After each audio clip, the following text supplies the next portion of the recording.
Video 3.5, Summary of Haydn's Style and Contributions. Joseph Haydn's story is a success story. Born into a humble family in rural Austria, he climbed the career ladder steadily. His boy soprano voice gained him entry into the imperial choir at St. Stephen's Cathedral in Vienna. As an adult, he tried to make his way in the cosmopolitan capital, courting the favor of minor patrons. In 1761, Haydn caught the attention of Princes Paul and Nicholas Esterhazy and began a patronage appointment that was to serve all parties well for almost 3 decades. Haydn captured the elegance of the French style galant, a homophonic musical texture laced with delicate ornaments.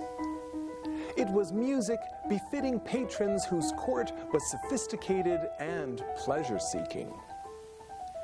In his slow movements, such as in the Emperor Quartet, Haydn harnessed the emotional power of the German empfindsamer Stil, or sensitive style.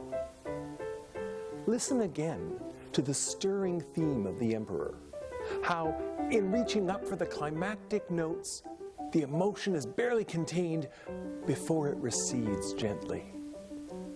Haydn never forgot his humble roots. His fondness for folk songs and folk dances comes through in many of his works. Haydn developed the leading genres of his day. He composed over 100 symphonies, many of which have acquired nicknames, hinting at their unique properties, such as the military, the drum roll, and the surprise. His large body of chamber music includes 68 string quartets and over 200 works for the baritone, a fretted string instrument that could be bowed and plucked at the same time. Prince Nicholas was a serious amateur, playing chamber music with Haydn and the other musicians regularly for the pleasure of his guests. By keeping his employer happy, Haydn knew it was also helping to keep his job. Haydn was a bold innovator.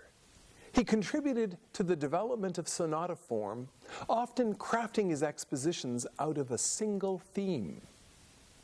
His fondness for monothematic expositions underlines the central premise that we considered earlier, that sonata form is built on the idea of contrasting tonal centers. With his harmonies, he could evoke a sense of drama, surprise, even wonder. He composed what I believe to be the most famous C major chord in music history. At the start of the creation, a glorious oratorio, the chorus sings softly in C minor, almost whispering the words, "And God said, let there be light. And there was light." A blinding C major triad bursts forth from the chorus and orchestra. It's one cool effect you'll not forget easily. You might wonder what music was played at Haydn's funeral in 1809. The master composed so much orchestral and choral music that would have befitted such a solemn occasion. In the end, his friends honored his personal request. Papa Haydn was laid to rest to the mournful strains of Mozart's Requiem Mass.